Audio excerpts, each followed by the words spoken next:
All right. It looks like we are live. Welcome back to another Bree Hive live stream on a Thursday. I don't know why this happens every week, but I cannot believe that it is already the weekend. To me, it's already the weekend. How is everyone doing? Go ahead and drop it on the chat. We have an update in a case that we have covered before. Tom Sandoval and Ariana Madix has responded to Rachel Leviss's lawsuit against them for basically disseminating her porn and graphics videos that she recorded, or that apparently Tom recorded without her permission while she was on FaceTime, having a little bit of too much fun with herself. And she's basically suing them, saying that they eavesdropped on her, they breached her privacy rights, and all of the things. And now Ariana and Tom they both have responded.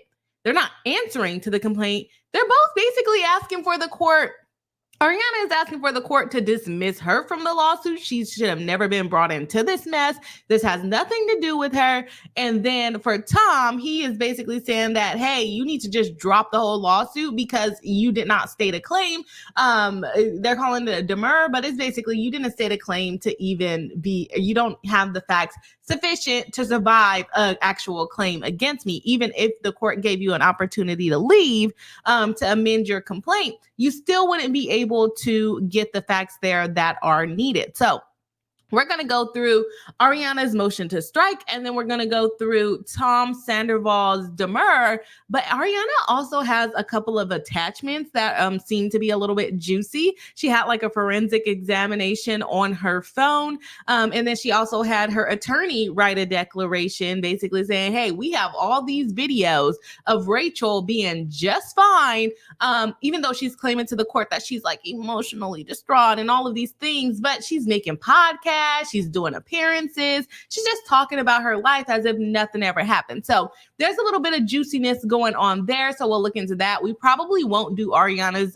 declaration other than the attachments that she attached because why are we not doing that? Because it says basically the same thing in her motion to strike. So that's why we're not going to really go through her declaration, but we may look at the attachments, which are text messages that really don't tell us anything anyways. It all looks weird, to tell you the truth.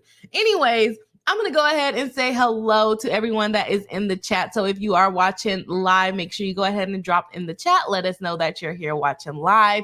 And we are going to set our like goal for today. Let's see where we're at. We are currently at 11 likes with 10 people watching live. So shout out to the Bree Hive. We already got more likes than people that we have live in the video.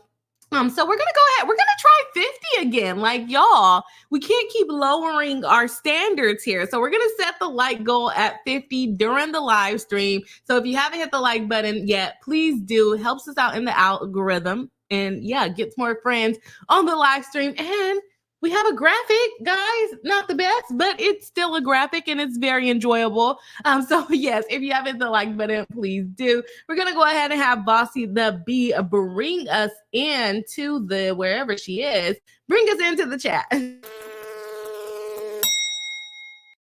And y'all, again, my Wi-Fi, I need to get an Ethernet cord because every time I start the live stream, the Wi-Fi is like, I don't know if I want to be here today. So hopefully that does not interrupt our stream like it did a couple of weeks ago. So let's go ahead and see who's here watching live. We got, picked up the wrong one. We got Layla Wells. Hello, or that might be Leela. Leela Wells, hello and welcome into the live stream. Nice to have you tonight. Dropped in early. Alexis Carney, a member of the channel. Welcome back, saying hi. Hello. Nice to have you back tonight. I hope you're having a great day. We got Smalls, moderator of the channel, saying, what up, Bree Hive? Hope y'all are doing all right on tonight. Welcome back, Smalls. Nice to have you back in the chat.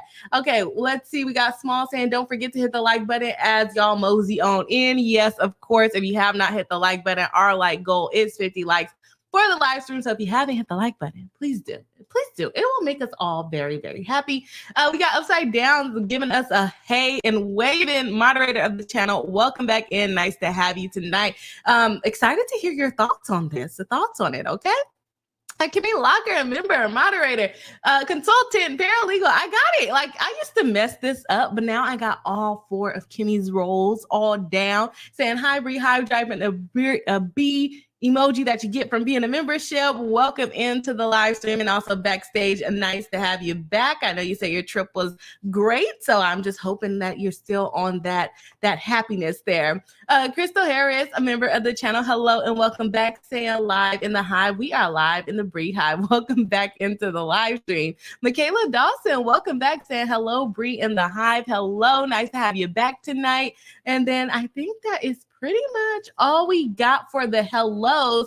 And if I didn't read your chat, it's because you guys are chatting together, which we love. We love the interaction together, but we have to get on with the live stream. So that was actually a really, really quick hello to the Bree Hive.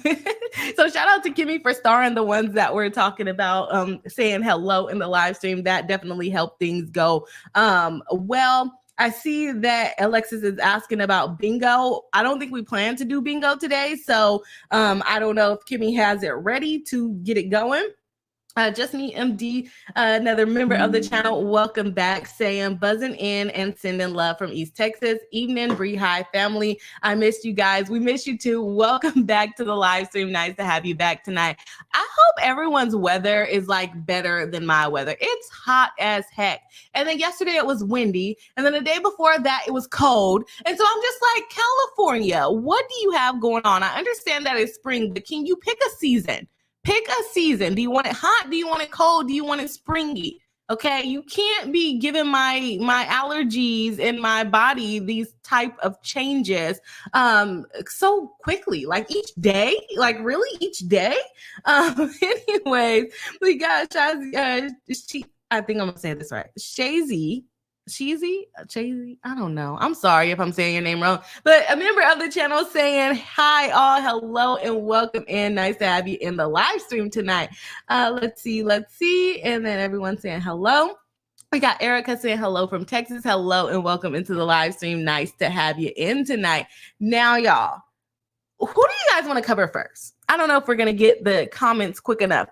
Do you want to cover Ariana? You know what? We're going to cover Tom first. Okay, because he's basically just saying, get rid of this case. Like you said nothing, okay? You said nothing. And it's a little bit of like victim shaming, maybe. Let me go ahead and have Bossy B bring us in because I get the talking a little bit too.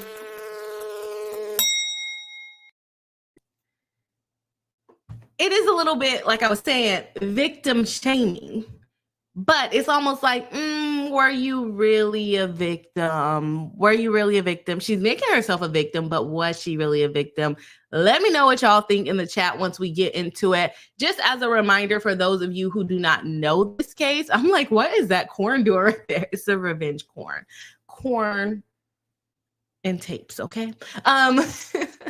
We are covering the lawsuit that Rachel Leviss, formerly known as Raquel Leviss, she filed a lawsuit against her castmates of Vanderpump Rules. It's a TV show on Bravo. A lot of the complaint really attacked Bravo and how they basically overexposed their cast member and try to get the most salacious stories out there. And a lot of the complaint was talking about Bravo and how much they suck, but she did not actually sue Bravo. She instead sued her lover and his ex-girlfriend. And why would she sue her ex-lover plus his ex-girlfriend? That's because they were doing the things that relationship people do. I don't know why I'm making those hand gestures. Let me calm myself down.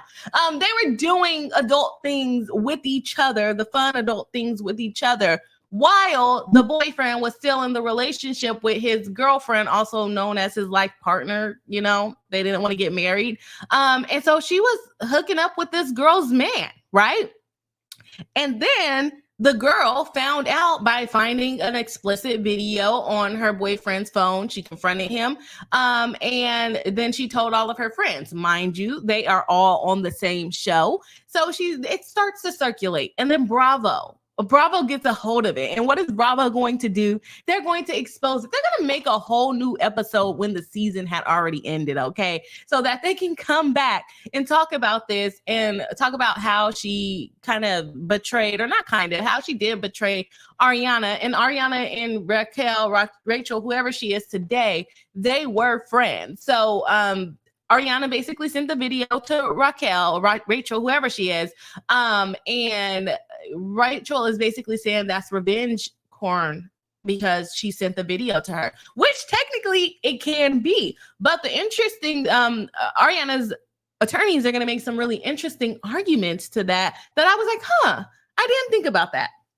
Don't practice this kind of law, so I don't know every in and out of it. But there are some interesting arguments. I'm interested to see whether the court is going to dismiss it or not, or at least strike Ariana and then demur and dismiss Tom, so that the case just goes fully away. So anyways, we got a cheater, pumpkin eater now trying to sue the people that she was cheating with and that she hurt by cheating with that girl's man. She's trying to sue them because now she's sad because people are being mean to her for being a hoochie mama. I was going to use a different word, but YouTube probably wouldn't like that word. But yeah, for her being a hoochie mama, now she's mad at them and she wants them to pay. So let's go ahead and jump into Tom Sandoval's motion for a demur.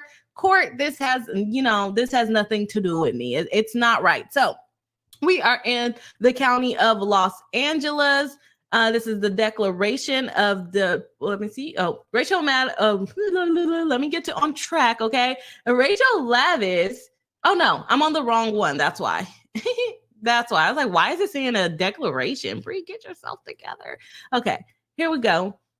We're in the county of Los Angeles still. We got Rachel Leviss suing Tom Sandoval as the individual and Ariana Madix as the individual. And this is the defendant, Thomas Sandoval's notice of demur and demur to the complaint, memorandum of points and authorities in support thereof, declaration of Matthew Garagos.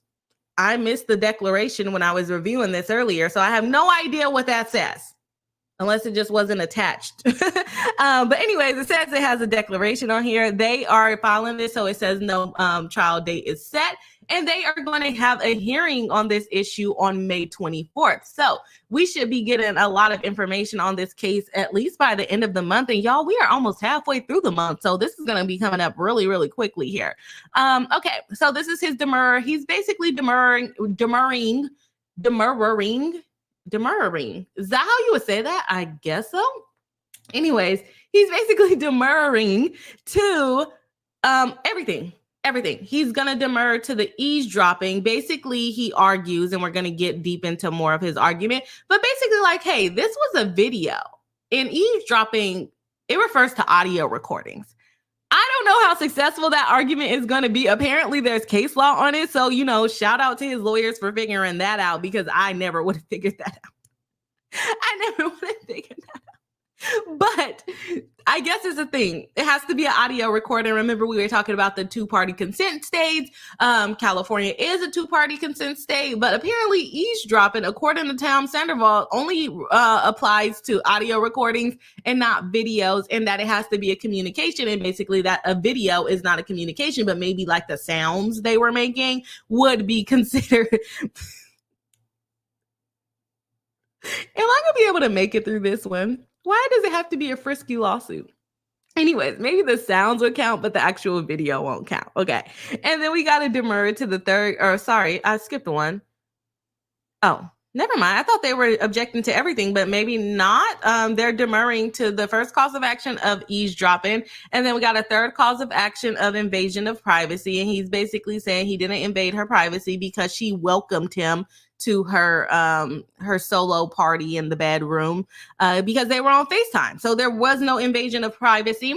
And then he's going to demur to the intentional infliction of emotional distress, basically saying the girl was already sad. I did not make her sad. she was already sad, and then she talked about it more and people weren't on her side, and then she just got more sad. And so he's basically asking for the court to do the demur without her opportunity to amend on those 3 causes of action. I don't remember what the second cause of action was. And then the defendant to be awarded cost of the action. You basically made me respond to this, so give me some money. And then for the court to grant any other relief that they deem necessary and proper. So there's that. Let's go ahead and jump into everything. And of course, they're going to talk about Vanderpump Rules and her putting herself out there a little bit more with Ariana's motion, but they're going to talk about. So let's just jump into it. The introduction. This civil case arises out of a sordid affair, sordid. I don't know what that means, but anyways, sordid affair between plaintiff Rachel Leviss and defendant Thomas Sandoval, 2 of the central figures in the widely publicized and popular reality TV show entitled Vanderpump Rules. The affair, dubbed Scandoval, occurred while Sandoval was cohabitating with his longtime girlfriend, fellow cast members. And if y'all don't know, Ariana is actually suing Tom to sell the house because she wants her equity out of the house. They never got married, so it's not going to be divided in a divorce.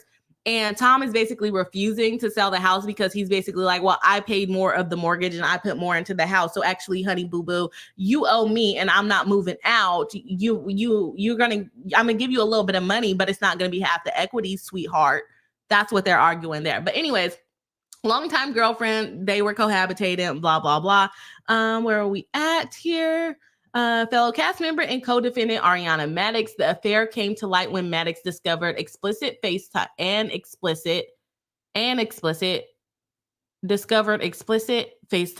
They skipped a word there. Discovered explicit FaceTime video of Leviss on Sandoval's phone. After thrusting the vicissitudes of her life into the limelight for ongoing public consumption and critique from 2016, and Madix also points this issue out. She started the show in 2016 through 2023. Leviss has now filed this instant action against defendant Sandoval and Madix, complaining of being an object of public scorn and ridicule. Leviss' lawsuit is a thinly veiled attempt to extend her fame and rebrand herself. Wow, ooh, that was a dig. I did not read that part earlier. Rebrand herself as a victim instead of the other woman, while denigrating her former friend Madix as a scorned woman and her former Paramount Sandoval as predatory. Indeed, to establish Leviss as a victim, her complaint contains irrelevant and incendiary allegations. Ooh, they're being using big words. I am okay. Incendiary allegations of Leviss persecution by multiple non-parties: Bravo Media, Evolution Media, her former boyfriend James Kennedy, Sheena Shea, and Andy Cohen. All of these people, they're like, have nothing to do with us. Notably, since November 2023 to the present date, Leviss has actively maintained a proactive podcast, Rachel Goes Rogue. What is going on with the word rogue on this channel? Like, I feel every stream we say the word rogue at this point. Is it because we are the rogue chat? Like, is that what's going on there? Okay. Oh, Kimmy pulled these, what it was. Okay, the revenge corn is basically what he's not. It was only revenge corn against Ariana? Oh, because she sent the video. Okay. Yeah. So number 2 in the complaint was revenge corn against Ariana because she's the one that sent the video. Tom Sandoval didn't actually distribute it, so it wouldn't be applicable to him. So he's basically asking to demur him from every single cause of action that was actually filed against him. Thank you so much for that, Kimmy. You pulled that quick. You did. Okay. Let's go ahead and jump back into it.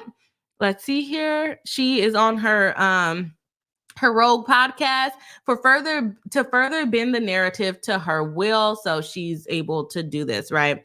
Then she goes ahead and filed this lawsuit on February 29th, 2024, suing for eavesdropping, invasion of privacy, and intentional infliction of emotional distress. All of Leviss' claims against Sandoval are based on her allegation that Sandoval, I can never say this word, surreptitiously recorded 2 videos of Leviss in a state of undress while playing with her lady bits during this less than discreet public affair. However, these videos were created by Leviss and published by Leviss to Sandoval via a consensual exchange on FaceTime. That is an interesting spin. He's saying, well, she consented to being on FaceTime and doing these activities. However, where your argument is a little bit flawed there, Tom, whoever you are, she didn't consent to you then keeping the recording. I think it's very public knowledge that if you're on FaceTime, the person doesn't get to replay the FaceTime, right? FaceTimes are not automatically recorded. So maybe, just maybe, if they were on like an automatically recording platform, just like when you're on Zoom and people are recording you, it's a sign up saying this is being recorded.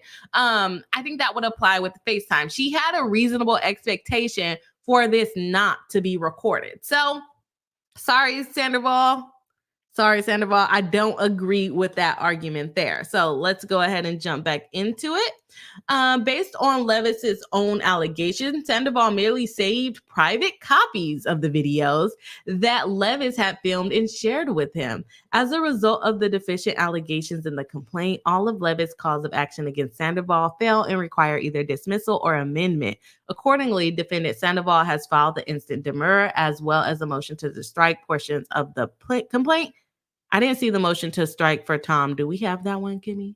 Leviss' complaint alleges the same 3 causes of action against Madix with addition of a claim of revenge porn. All of Leviss' claims against Madix arise out of her allegations that Madix found Leviss' explicit video after searching through Sandoval's phone, and at a minimum, Madix circulated the explicit videos to herself and Leviss and informed production about what she found. So informing somebody of it is not the same as distributing it. So anyways, what is a demurrer? A demurrer is properly granted when the pleadings fail to state facts sufficient to constitute a cause of action. Basically the same as like failure to state a claim that we've covered on this channel. I don't know how many times, right? And then he's also saying leave to amend may be granted where plaintiff demonstrates a reasonable probability that any defects identified can be cured by amendment. A demurrer should be sustained without leave where the facts are not in dispute and the nature of the claim is clear, but no liability exists under substantive law. He's not contesting what she's claiming. I did record the video. I just saved a private copy without telling her. I did that. But there's no basis under the law for which you can sue me for, right? This appears to be something they did all the time. This was normal for them, so we have that going for them.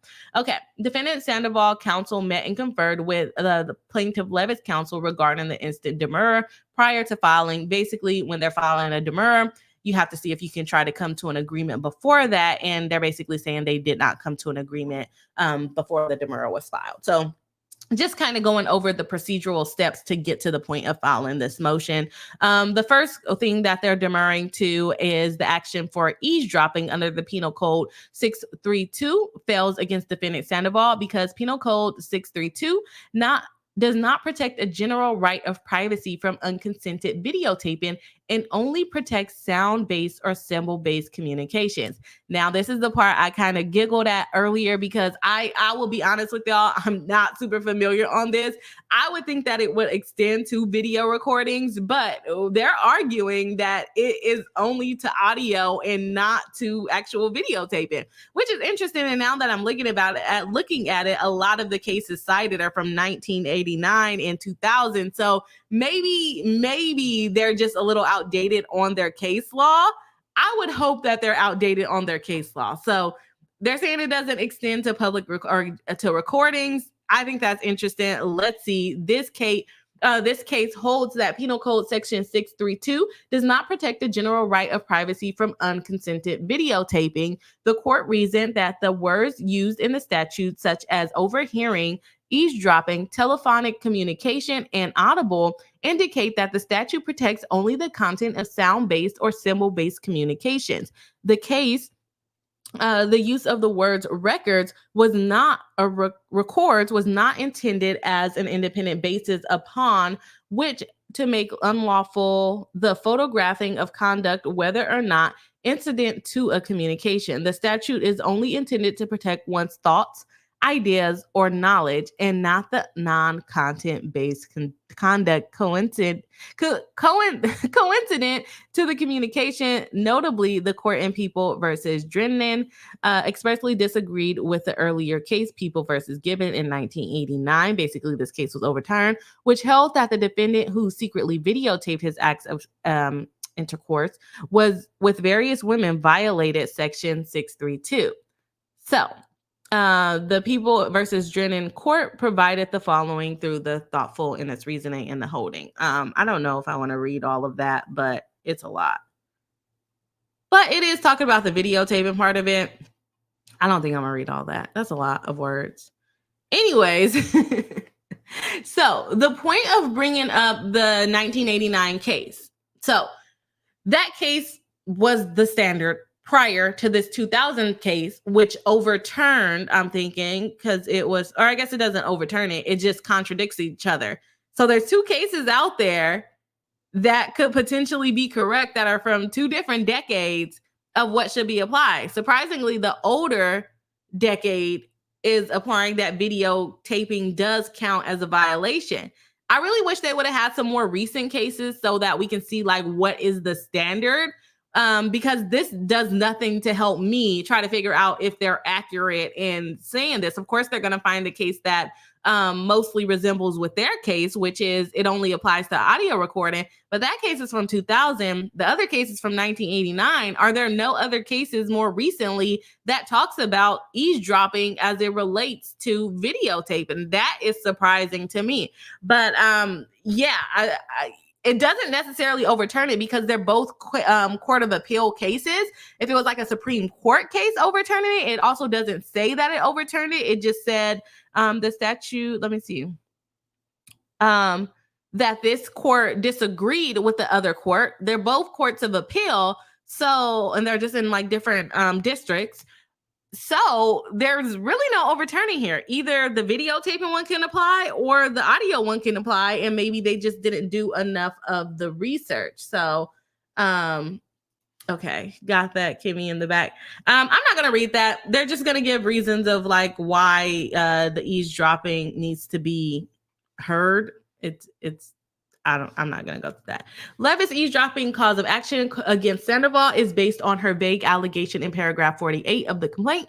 Unbeknownst to Leviss and without her consent, Sandoval surreptitiously recorded their communications. However, the complaint as a whole makes it clear that this cause of action is deficiently based on conduct rather than protected sound-based or symbol-based communications, as Leviss repeatedly referred to the complained video recordings as actually explicit or explicit without any reference to communication. Leviss most what case did we just cover with Dan Schneider, where the pictures together was considered a communication, was considered speaking, right? I don't know how well that argument is going to hold up. At first, I thought it was interesting, but realizing that it's not a Supreme Court case and there's contradicting case law and the cases are super old. I did not realize that when I was preparing for this. I don't know if that's a good argument. And I find it hard to believe that this hasn't been talked about more since 2000. Like there has to be a more recent case. And you cannot cite old case law. But again, if there hasn't been a Supreme Court decision on it, it's really up to the judge's discretion as to whether they're going to consider it eavesdropping. That's interesting. That's very, very interesting. Okay. So we have, as regards to plaintiff's first cause of action for eavesdropping under Penal Code 632 fails against defendant Sandoval because plaintiff does not allege any facts showing that the parties' communications were confidential. So not only is he pleading it under it has to be only audio recording, he's also asking for the court to dismiss it based on the fact that these video recordings were not confidential. She basically spread her legs every time they got on FaceTime. Sorry, y'all, that was a little bit aggressive. But anyways, let's go on to what they had to say. For purposes of cause of action for eavesdropping, Penal Code 632 632 provides, a person who intentionally and without the consent of all parties to a confidential communication, keyword confidential communications, uses an electronic amplifying or recording device to eavesdrop upon or record the confidential communication, whether the communication is carried on among the parties in the presence of one another or by means of telegraph, telephone, or other device, except a radio, shall be punished by a fine not exceeding $2,500 per violation, or imprisonment in a county jail not exceeding 1 year, or in the state prison, or by both a fine and imprisonment. Under 32C or 632C, a confidential communication is any communication carried on in circumstances as may reasonably indicate that any party to the communication desires it to be confined to the parties thereto, but excludes a communication made in a public gathering or in any legislative, judicial, executive, or administrative proceeding open to the public, or any other circumstance in which the parties to the communication may reasonably expect that the communication may be overheard or recorded. I would like to hear his reasoning on how this was not a confidential communication, because I don't know anybody, or people on OnlyFans maybe, that just, does telephone XEX with their partner and expects for there to be other people in the room watching it or hearing it too. I don't think he's going to succeed on the confidential communication. Yes, she consented to being on the phone with you, but she had a reasonable expectation for you not to be in a room of 20 guys. So, Tom, can y'all tell I just skimmed this? I literally just skimmed this part. I missed all of it. I thought it was just repeating what it was said earlier, because sometimes cases do that. But these are horrible arguments, in my opinion. Let's go on. To assess whether it was objectively reasonable for a party to expect that the communication would not be overheard or recorded, the court must review the circumstances surrounding the communication. Let's see here. Further, as discussed in the preceding section herein, case law has held that Penal Code 632 does not protect the general right of privacy from unconsented videotaping. Okay, you already told us that. Instead, it protects only the content of sound-based or symbol-based communication. Please let that go. Please let that go, because I'm sure there's other cases that are probably going to overturn what you're talking about. Thus, even if the complaint of recordings in this matter did contain sound-based communication in addition to actually explicit conduct, this cause of action fails because they are not confidential communications. So even when I lose on the fact that it's not an audio recording and it's a video recording, these are not confidential communication. Why? In the instant case, Leviss affirmatively alleges that she was engaged in a sordid and salacious affair with Sandoval, which was less than clandestine. For example, in paragraph 21 of the complaint, Leviss alleges that although purportedly secret, the affair was in fact well known to many cast members and suspected by others. Leviss and Sandoval were not particularly discreet. Leviss is informed and believes, and on such information and belief alleges that Madix knew it as early as fall of 2022. Indeed, in December of 2022, Madix scolded Leviss and Sandoval for being handsy in public, admonishing them to save the story for season 11. What does that have to do with not expecting people to see your sex tape? Just because you're on TV doesn't mean that you want everyone to see your sex tape. Okay. Sorry for not censoring. I don't think I'll get in trouble for saying that word on YouTube. Anyways, as affirmatively alleged, the actual conduct at issue in the complaint between Leviss and Sandoval was not particularly discreet. To the contrary, as the allegations themselves state, their conduct was open and ostentatious, to the extent that Ms. Leviss and Mr. Sandoval was scolded for being handsy in public, and they were further admonished to save the story for season 11 of a widely publicized reality television show. The storyline was front and center in the ongoing reality series, under which Leviss was alleged to have draconian terms associated with her contract with Bravo, though the terms remain unspecified in the complaint. It is thereby impossible to deduce from the allegations whether Leviss' private life was subject to a broad relinquishment of rights under the terms of said contract, including whether the filming and exposure of her private affairs were to be the subject of the show's narrative plot. What does talking about it on a show have to do with recording someone while they're naked and doing naked things or talking to you? Are you saying that she should have had a reasonable expectation that the camera crew would have been in the room while it was happening? Now, there are scenes where people are getting handsy and, they're about to get it on and things like that. And then they close the door and then the camera leaves, right? Is he basically alleging that for all she knew, I was filming and the camera crew was there too and they heard it or they saw it or whatever it was? That's a bad argument. If for any other time that you have done this, has there ever been a camera crew? Why would she reasonably expect for someone else to see her nakeds with you? Please explain that.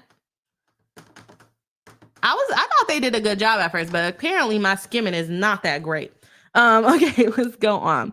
Accepting Leviss' allegations as true, the line between her private conduct and fodder for a high-profile public reality television series is indisputably blurred. No, it's not. The things you do in naked time does not automatically go on TV. They haven't in the past. It's one thing saying that they were cheating. It's another thing saying I'm going to show everybody on the show your naked video. Okay?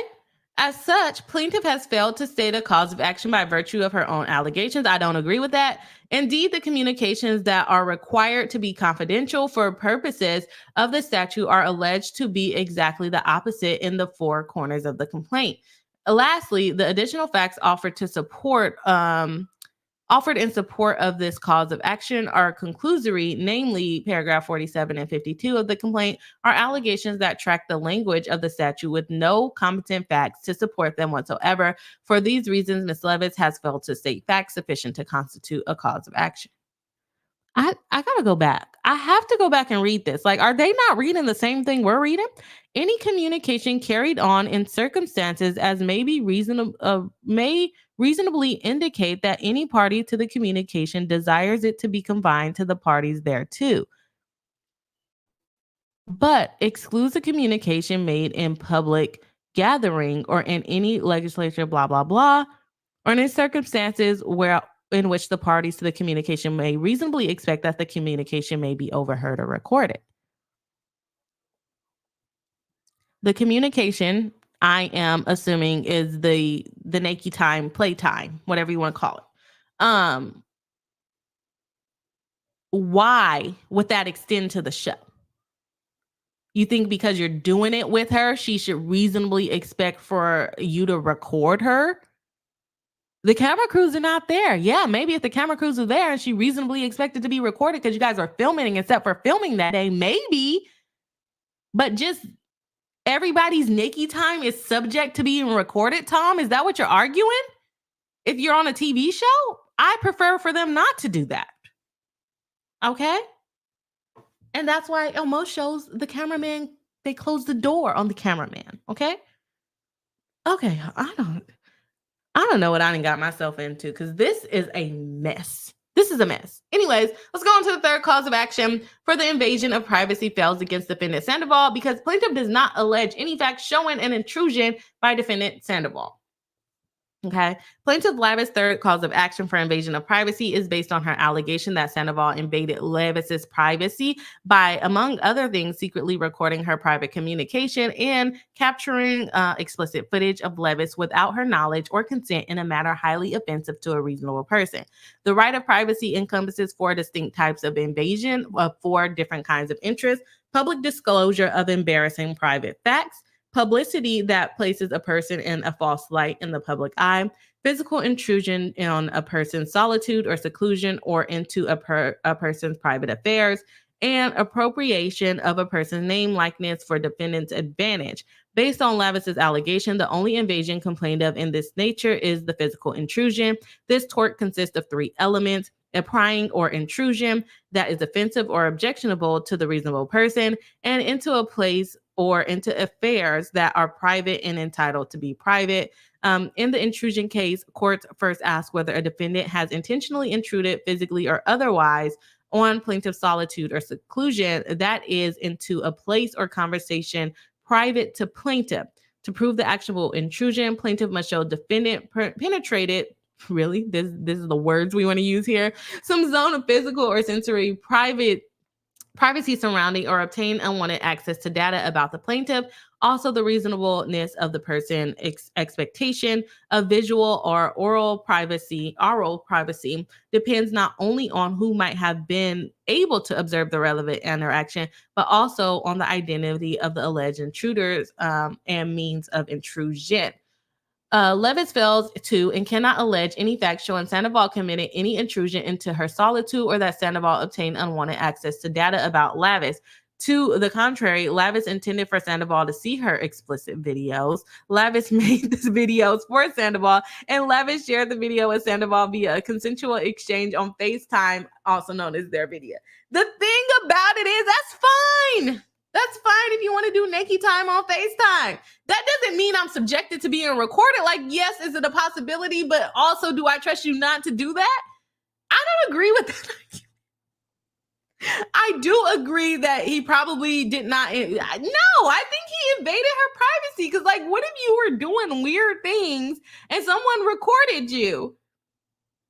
I don't think he intruded as in, oh, you weren't supposed to be there. But I think the intrusion is the fact that he recorded it. I could be wrong, but I'm just like, is he not like considering any of this? Okay, let's go on. Plaintiff Leviss' fourth cause of action for intentional infliction of emotional distress fails because defendant Sandoval, because plaintiff does not allege any facts showing that Sandoval's conduct was outrageous, done with the requisite intent, or that her injuries were actually approximately caused by Sandoval's conduct.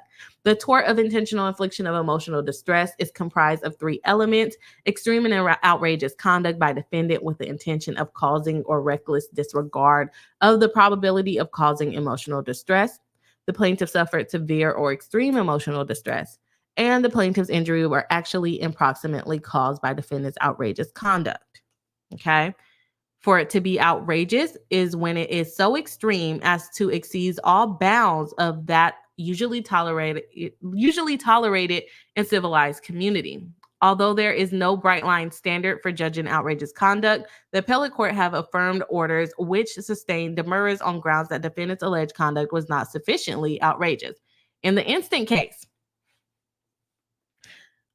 plaintiff Leviss only alleges that defendant Sandoval secretly recorded their video call during which Leviss was in a state of undress and plain self. That was bad words. Anyways, however, as set forth in the preceding sections herein, these videos were created by Leviss and published by Leviss. No, they were created by you.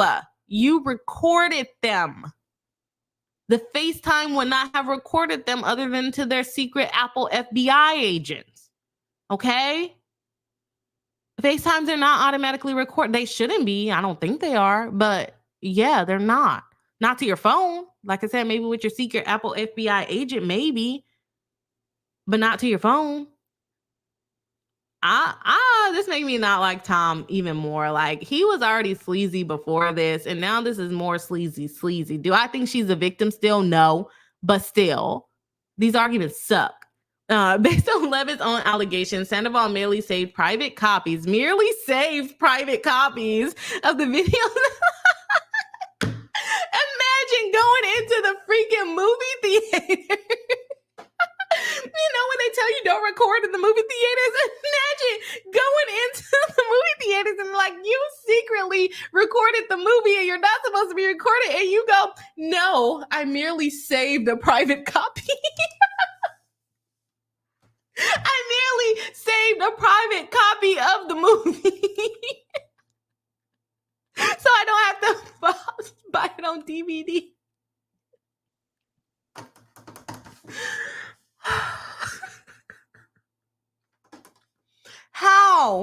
How, Sandoval? Merely saved a private copy? No, that's like if she sent you the video and you saved it to your phone, then yes, you saved a private copy. But if you're recording it, that does not count. That does not count at all. Let me get back into this so I can get into the chat in a minute. Y'all, am I tripping or am I like way off base? Let me know in the chat.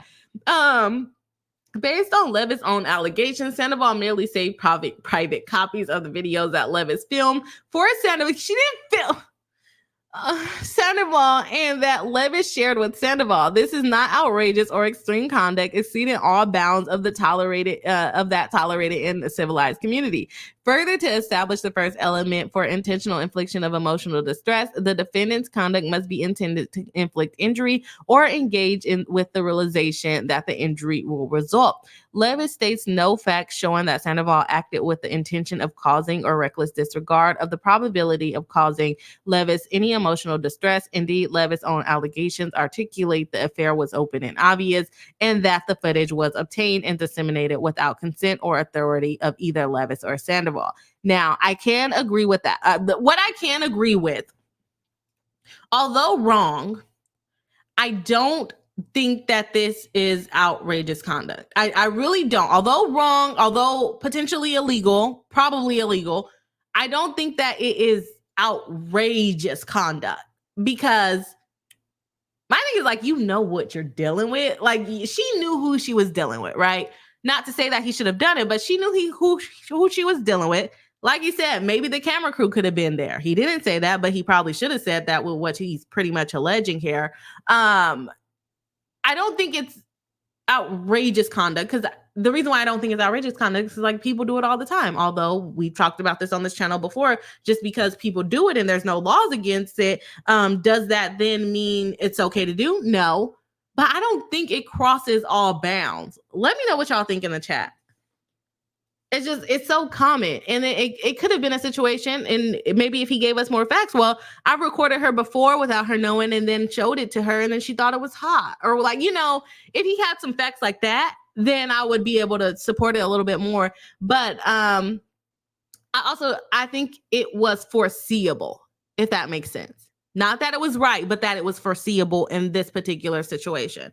Lastly, there is no actual approximate causation of Leviss' emotional distress by Sandoval's conduct. Leviss' emotional distress was allegedly caused by defendant Madix's discovery of the videos on Sandoval's phone. Again, with the video and the recording, I think she would have been fine with it. I don't think she would have, filed the lawsuit or got upset if it wasn't then, disseminated and then told to other people about it. Now, the recording and then like showing your friends, yeah, that's, outrageous. But the just simple recording, I don't think that crosses the line. And now I'm being him, a simple private video. I don't think the recording in itself is outrageous conduct. I think if he was showing it to people or how Ariana sent it to him, then that's when the conduct becomes outrageous. But that's when it comes out of his, possession, because it's in his phone. But also, like Ariana is going to say in just a moment, Ariana knew his password. So you knew that someone else could have accessed it. So is it really private? Those are all questions or considerations. Lastly, there's no actual approximate causation of Leviss' emotional distress. He blames it on Madix finding the video and the phone. And Leviss is a belief that Madix distributed them and or showed them to others without Leviss' knowledge or consent. Way to blame your ex-girlfriend, bro.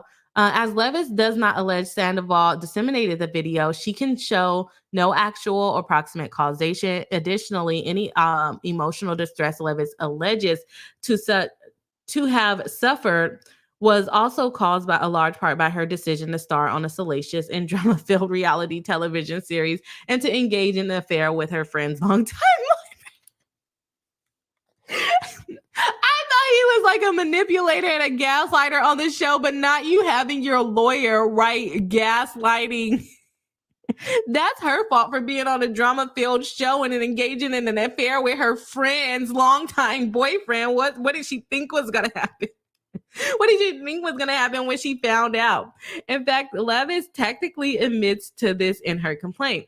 Due to a narrative deliberately fomented by Bravo Evolution and the cast, Leviss became the object of a porn scorn and ridicule. To make matters worse, Leviss was misled by Bravo and Evolution into believing that she was contractually barred from speaking out about her mistreatment. As a result, she suffered in silence as Bravo and Evolution watched viewership explode, basically blaming it on Bravo. So it's not his fault, is what he's going with. At the minimum, plaintiff Leviss's complaint is uncertain with respect to all causes of action asserted against defendant Sandoval. Basically, she can't prove a claim for any of them, is what she's claiming. I did not see this part because I didn't scroll this far. So the declaration was pretty short. They go ahead and attach a letter telling them that eavesdropping would not apply, and going on and on and on about invasion of privacy and all the things. I'm not going to read all that. Okay, so that's where we are. That's Tom Sandoval's. Oh, sorry, y'all couldn't even see it. I'm sorry. That's Tom Sandoval's position on it. I don't agree with like half of the things that he said. I don't think that she'll be able to do the intentional infliction of emotional distress because I don't think he was doing it to harm her. I think he was doing it for his own creepy wants, right? And potentially, like I said, maybe they into some stuff and they like to watch it later. I don't know. Okay, I don't know what these people do on the TV. But maybe they're into some stuff, right? And he thought he was going to show it to her later. Now, if he was showing it to his friends, then yes, outrageous, I think.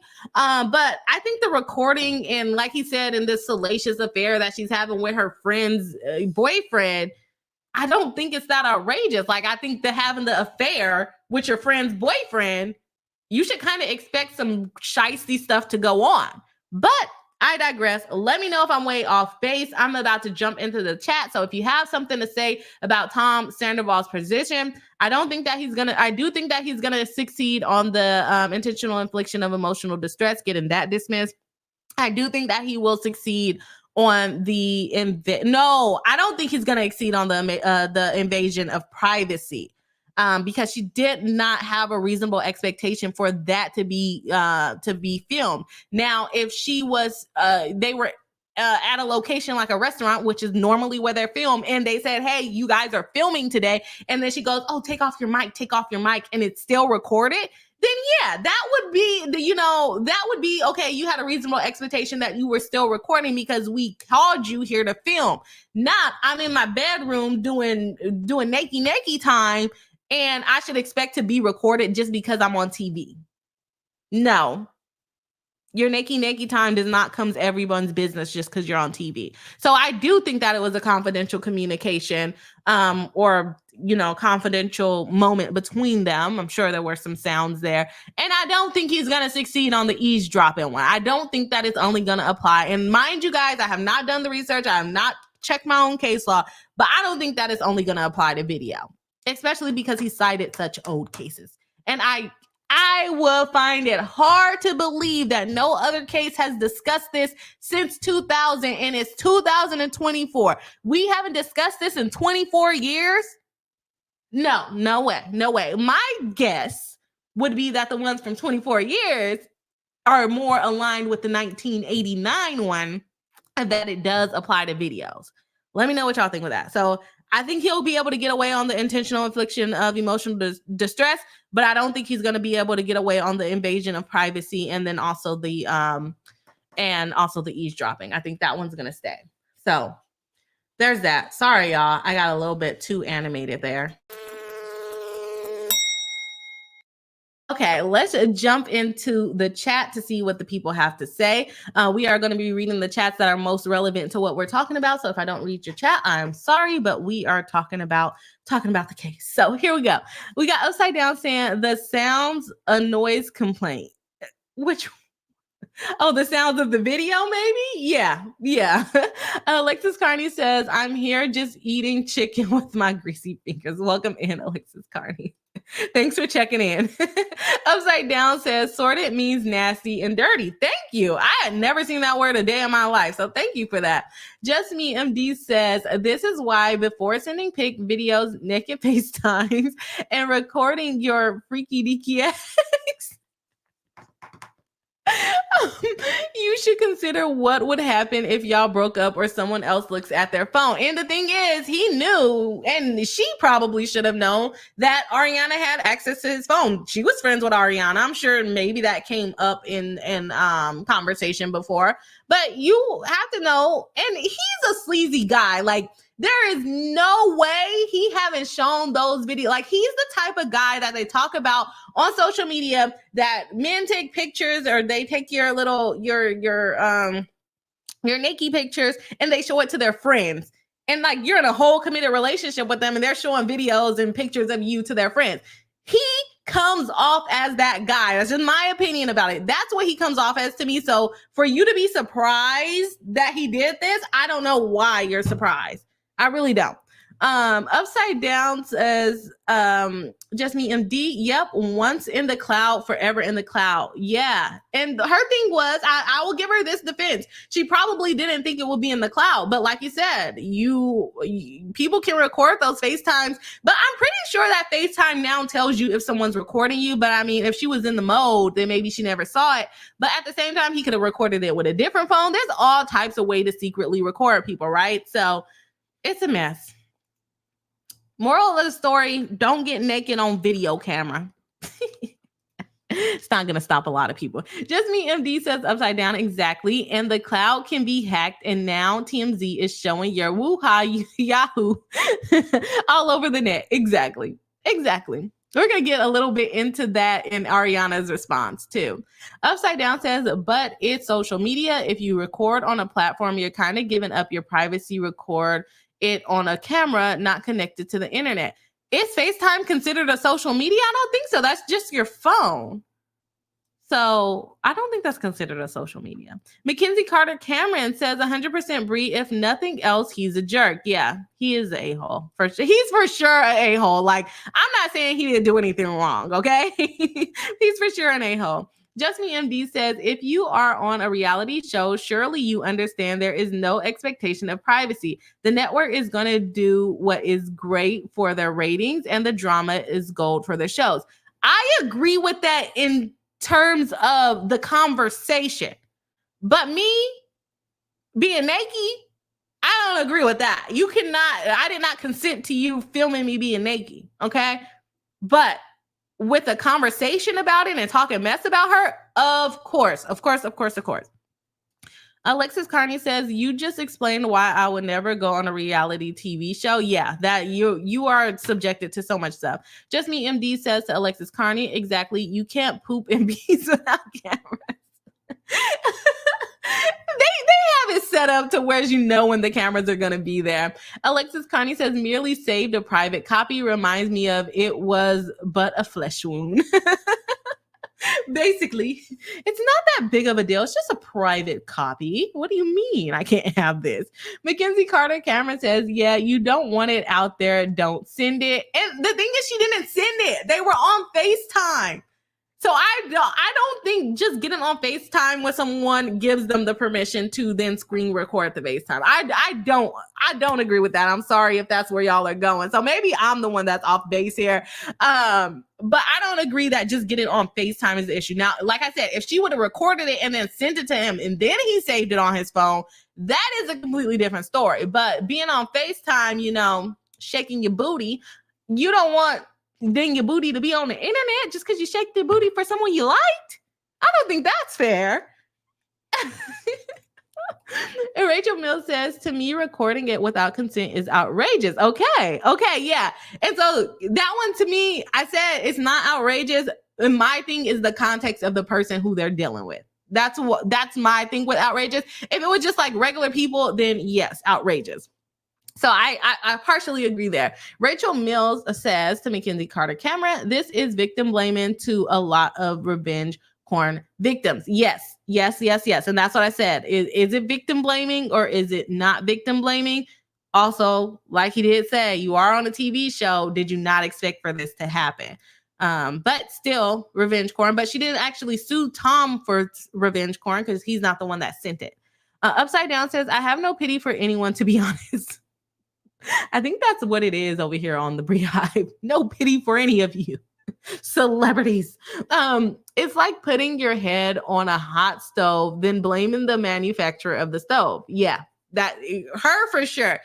Some people should just take their L. Like, I get in some instances she is a victim, but at the same time, I probably would have just took my L, because you should not have been clapping. Sorry, using inappropriate conversations on YouTube. Inappropriate sayings. You should not have been messing with that lady's man. Okay. You should not have been messing with that lady's man. Rachel Mills says, I watch the most hated man on the internet, and anything that even borders on revenge porn bothers me. Who's the most hated man on the internet? Mackenzie Carter Cameron says, Rachel Mills, I'm not victim blaming at all. I was simply saying, don't be surprised if you send it and they save it. Yeah, I agree with the sending and the saving. I don't think that they should record videos. I can agree with that. Upside Down says, I get that, Rachel Mills, but why are you doing what has been proven to backfire? It's a slippery slope. Like I said, I think she should just take her L. Rachel Mills says, my problem here too is that even if Ariana just sent it back to Rachel, it causes a record of it being sent over email, which is way for someone to hack or intercept.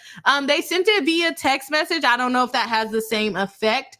But no, her just sending it back to Rachel would count as revenge porn. Like, because you disseminated it. You don't have to disseminate it to third parties. You just have to disseminate it. We talked about it when we covered the complaint. So I agree there. Rachel Mills says revenge porn is actually anytime someone sends nudes or someone to seek revenge. Not necessarily to seek revenge. It's just literally without consent. She wasn't seeking revenge when she sent it. She was just like, you're a dirty skank. I don't know if that's a better word than the one I was going to use. Rachel Mills says to Upside Down, the purpose and intent of revenge porn law is to protect you from ever having to worry about that someone will show or send nudes of you to someone. And I think what everyone else is saying is that just don't send the nudes, and then you're not in that predicament, right? Right? Because that was like a thing when I was growing up. I was not into that. I'm still not into it. My husband, too much information for the internet, asking me to send that. And I'm like, I'm not sending that. And probably to a TMI, but my position is, if you want it, you're gonna have to catch it. So he's gonna have to sneak record me in order if he wants it. Okay, that's the only way he's getting it, because I am not sending it. That's why I said I don't like being on camera or being in person. I don't think there's a reasonable expectation to then be recorded, even if you are on TV. But for sure, if you snapping it up and you sending it to Bob, Fred, and whoever else, yeah, there's an expectation that someone is going to save it, and I think that should be protected. But in this situation, I don't think they were doing it. I don't think Ariana sent it for revenge. It was more sending it of, yeah, I know about you, scallywag. But it does not have to be. It does not have to be for the purpose of revenge. It's just that it was private. You didn't consent to it being disseminated, and it was disseminated, even if the dissemination is back to the person who did it. So they're basically all trying to claim, or Tom and Ariana are basically trying to claim, well, it was still private because it just went back to her.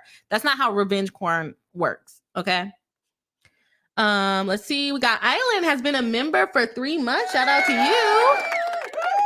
Saying, in the words of Reese Witherspoon, if you take naked pictures of yourself with your cell phone, hide your face. That would solve a lot of things, right? Upside Down says, turn off the lights and shut off your devices. This isn't new, and tech just gets more advanced. You got to be really, really careful. And people are not good people a lot of times, right? Island says, the way it's worded sounds like she recorded it and sent it to him. No, that's what he wants you to think. They were on FaceTime. He said it. We talked about it, a consensual FaceTime, and he just saved a private copy. FaceTime is live, y'all. FaceTime is not pre-recorded, unless he's saying she left a video. But no, I think he would have explicitly said, she left me a video message and I kept it. No, they were live on FaceTime is my understanding of it. Rachel Mills says to Alexis Carney, exactly. It's this too. I don't care if he and she had a history of recording their time. He needs to ask every time you do it. I agree with that. Definitely agree with you on that. Rachel Mills says, if that is what your guy is doing to you, that's revenge porn and invasion of privacy. Upside Down says to Rachel Mills, in this day and age, why would anyone think they have privacy? They're both subject to their own stupidity, in my opinion. And the thing is, Rachel Mills, I don't think anyone is saying that it's okay to do. It's just like, it's foreseeable, I guess, would be the word. Rachel Mills says to Upside Down, you as a citizen in the law says you have a reasonable expectation of privacy. Alexis Carney says to Upside Down, I think there's a difference between discussing importance of not sending news to just anyone, moderating your content and safety and practicing consent versus shaming someone for it. Yeah, that there are differences for sure there. And especially like if you're doing it with someone that you trust, because like I said, if you're shaking your butt on the camera for someone that you like, that doesn't mean George from down the street needs to see you shaking your butt on the camera. He doesn't get the same access to your booty cheeks. Okay. This stream is probably going to go bad as far as YouTube monetization. I'm trying to give examples that are not bad and they're just coming out bad as I continue to talk. Anyways, yeah, you don't get the same access. So no, I definitely agree. People are going to do it. People are going to do it. But there are consequences to doing it. And there's also consequences to then disseminating it, right? There's a consequence for every step of the way. Every step of the way of being sexy on the cameras. Alexis Carney says, I think there should be more question as to why would someone violate consent over than questioning someone for how they want to express themselves. That is also true. Alexis Carney says, my ancestors did not cover the same way we do now. I see no problem with it. Small says, Alexis Carney, agree. Mackenzie Carter Cameron says, you're right. I actually forgot it was FaceTime. Yeah, it was on FaceTime. He basically screen recorded it. Upside Down says to Alexis Carney, I get that, but don't complain later when you don't vet the company you keep. And the thing is, you are able to complain because you can get money from it, but also the eyes don't unsee, right? Just like the cloud does not unsee. Upside Down says, Patriot Act signed by every president, no privacy. Just Me MD says, doing it, period, is giving up the expectation of privacy. Really? You must consider that there is a possibility it could become public. Yes, of course. And that's why I said there's consequences to exposing your body naked in ways that you don't want people to see. And then there's consequences if you're the person that's doing it without consent or recording someone or taking pictures with them without consent. So there's consequences every step of the way. Once it's disseminated, it's out there. You can't get that back, okay? And especially if she's mad at Ariana for talking about it, like you definitely can't get that back. Like there's nothing illegal talking about you for being a scallywag. There's nothing illegal about that, okay? There's nothing illegal about saying there is a video out there that you saw. Ariana would have been fine if she did not send it back to Rachel. She would have been fine if she didn't send it to Rachel, but she did. So here we are. Small says, it's not though. Not having our privacy violated is a reasonable expectation. We are talking legal or moral here. I think it's a little bit of mix up. It's kind of like that's what you get kind of situation, but also legal, but also morally, maybe you should keep your naked bits to yourself, right? But some people are into exposing their naked bits on the internet. That will not be my thing, but there is some people's thing, right? And I think my thing though, Smalls, is I just don't feel bad for her. Like I said, I already said it multiple times. I don't think he's going to succeed on certain of the claims. I think that he did do things that are wrong, but also it's like, come on, girl, you was being a little scallywag. You were. I would have took my L. Honestly, if I was doing adultery, cheating with somebody's man, okay, and they girl sent the video back to me, I would just have to take my L and be happy she didn't come shoot me. But like you said, Smalls, there are remedies under the law. So I think that she can succeed on certain of these claims, but at the same time, I think we're judging her a little bit, right? Upside Down says, Smalls, morality has become a myth. Unfortunately, peeps have no respect. We got Rachel Mills saying, maybe I am hyper aware and sensitive to this because I had someone send a pic of me to 4chan back in the day and they doxed me with it too. Yes.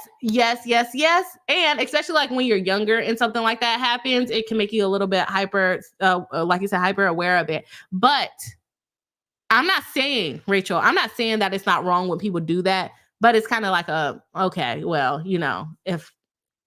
if I didn't do that, I wouldn't get in trouble. Just like if you drink and drive and you get arrested for it, you can't say, well, cop, don't arrest me because I didn't expect you to catch me. It's kind of like that. It's like there's consequences to every action. Not saying you did anything wrong. Definitely the people that's disseminating it is the one that's doing it wrong. But there, like I said, consequences every step of the way. Consequences for doing it. Consequences for disseminating it. So there's that. Rachel Mills says, Rachel can be a bad person for what she did, but Ariana and Tom can be wrong for doing what they did. Absolutely. Yes. That's the point I'm trying to make. Although I probably would take my L, Rachel, because what you were doing was trifling. Not you, Rachel Mills. But also, like I said, I don't think that Tom is going to succeed on his demurrer motion for 2 of the claims that he's trying to demur. Small says 1,000% agree with Rachel Mills. Alexis Carney says FaceTiming someone is a private conversation. Yes. I agree with that because it does not happen on a public platform. If you didn't consent to being published on a public platform, it is a violation. And the same thing of if you don't consent to be recorded, FaceTimes are not automatically recorded. Maybe with your Apple FBI bestie, they might be recording it, but it does not record on your phone. You have to screen record or do it. There's like an actual record button on the actual FaceTime. And I'm pretty sure now it tells you when someone is recording you.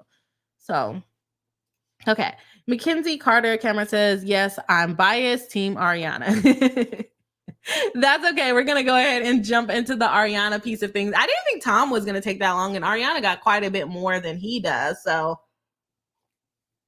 let's check it out. But she gives us the facts of like how it was discovered. How it was discovered. So let's go ahead and have Bossy B bring us in.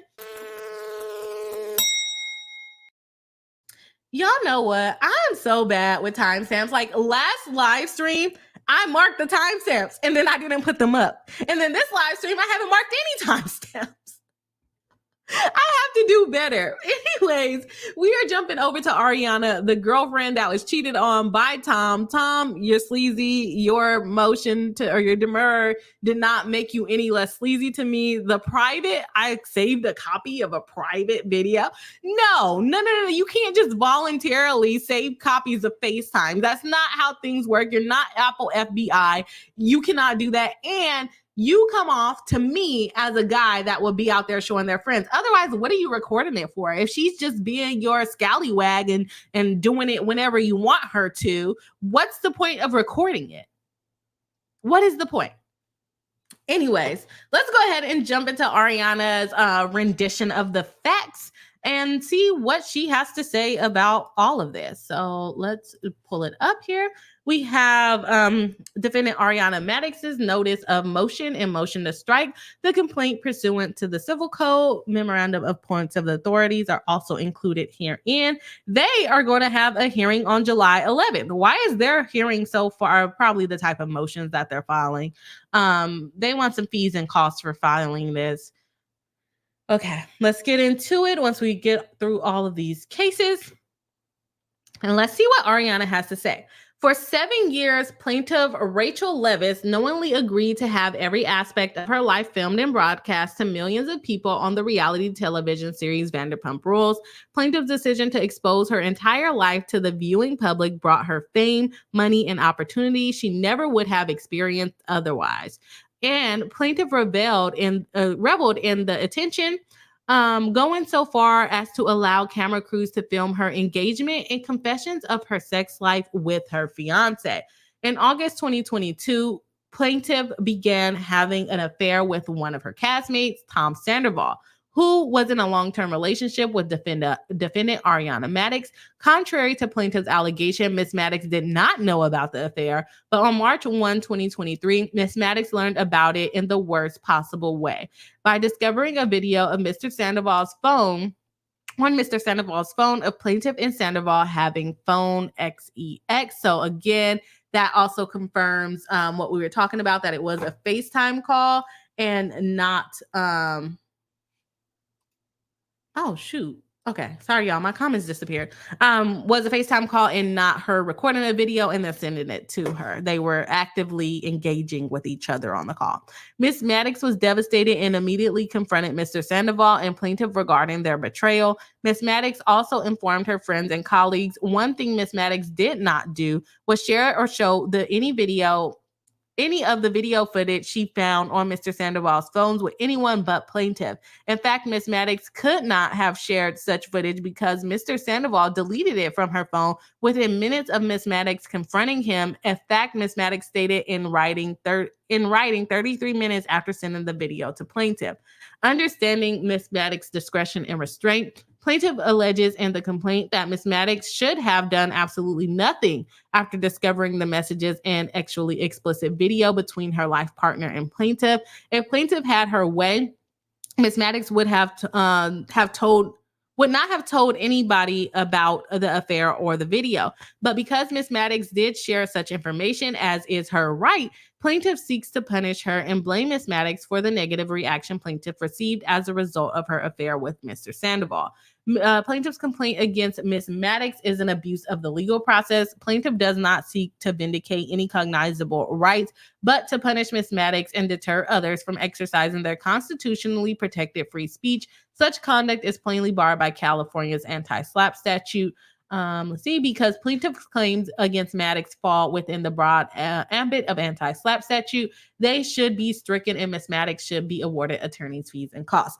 I can agree.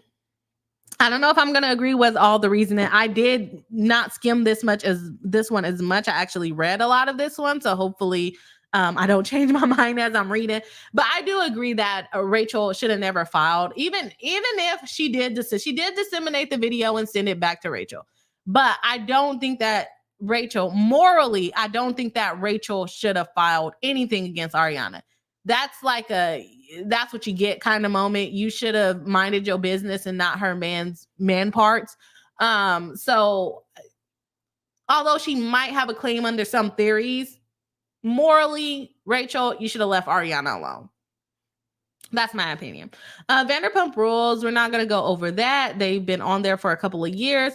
Plaintiff agrees to have her actions scrutinized by millions of people. She joined in the 5th season. She had her engagement recorded.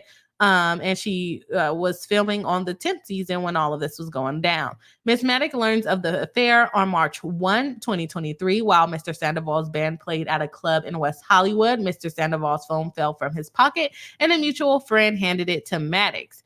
Because Mr. Sandoval and Ms. Madix have been in a committed relationship for so long, and this is all from her declaration as well, y'all, so that's why we're not going to go over her declaration. Where was I at? Because Mr. Sandoval and Ms. Madix had been in a committed relationship for so long, and because they trusted one another and presumably did not keep secrets from one another, Ms. Madix knew many of Mr. Sandoval's passcodes, including the one for his phone. Call it woman's intuition. When the set ended, Ms. Madix felt the need to check Mr. Sandoval's phone and went to the women's room for privacy. Sorry, y'all. I'm getting weird things on my phone here. Sorry, y'all. That was weird. Why did that watch vibrate to just tell me I achieved my goal? Sorry, that really distracted me and scared me. Okay, so she checked his phone in the women's bathroom. In a locked stall, she accessed the phone and saw strangely suspicious text messages between Mr. Sandoval and plaintiff. Ms. Madix then opened the photo app on Mr. Sandoval's phone and was shocked to find a video of a FaceTime call between Mr. Sandoval and plaintiff that showed Mr. Sandoval's face in the upper corner while the main image was of plaintiff lady parts. Ms. Madix quickly snapped 2 short recordings of the videos on her phone before closing Mr. Sandoval's phone and leaving the bathroom. Back in the club, Ms. Madix walked up to Mr. Sandoval, who asked if she wanted to go into the alley for a cigarette. In the alley, Ms. Madix confronted him about the affair. Concerned that people might overhear them, Mr. Sandoval tried to move Ms. Madix away from the club. Around the same time, Ms. Madix sent the video she recorded to plaintiff along with a text message reading, "You're dead to me." Ms. Madix did not share, display, or send the video to anyone else. Greenfield. Oh, that's the declaration. In fact, Madix only saw the video of plaintiff lady parts in places secluded from others, alone in the bathroom stall and in the alley with Sandoval. A heated argument ensued, and Mr. Sandoval forcibly grabbed Ms. Madix's phone from her hands. Talk about DV. Causing Ms. Madix's credit cards and driver license to fall to the pavement. Madix quickly grabbed her cards off the pavement and chased after Mr. Sandoval, who had further distanced himself from the club. By the time Mr. Sandoval had deleted from her phone the video she had recorded to the FaceTime video, Mr. Sandoval had also deleted the video from the recently deleted photo on her phone. Minutes later, Ms. Madix texted a friend about what happened, stating, I called her after finding out and texting her videos of herself from Tom's phone and took it. Tom took my phone and deleted them, chased him all the way down San Vincent. Okay. He deleted the videos out of her phone, but did she delete it out of her text messages? Yeah. Because it's one thing to delete it out of her camera roll, but it would still be in her messages. But I digress. Let's go on.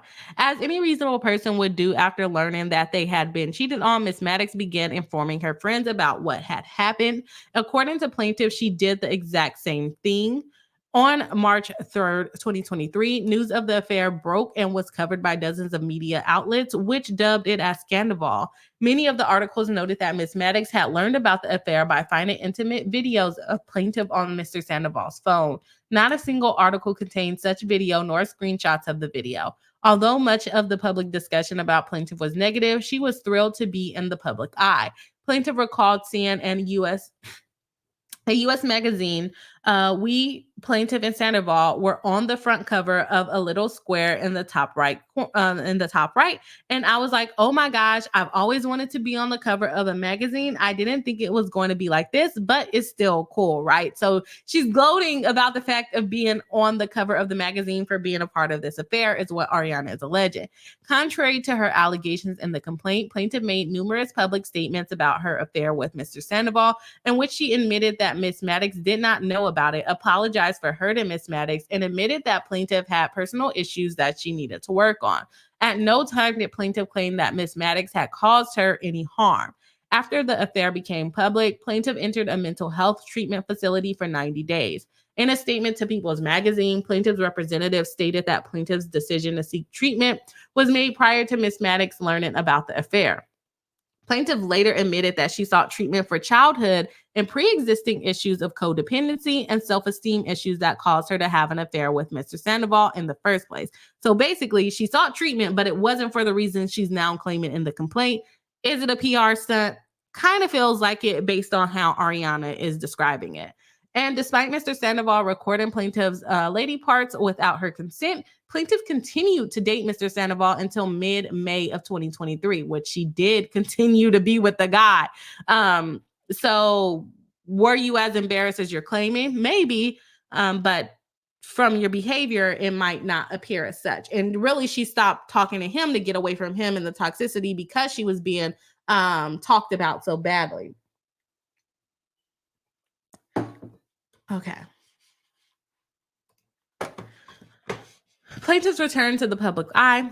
After leaving treatment and despite plaintiff's current allegation that she remains a shell of her former self with the career prospects stunted and her reputation in tatters, plaintiff has sought to capitalize on her newfound fame. In August 2023, plaintiff was featured in a 3-part interview on the podcast Just Be with Bethany Frankel.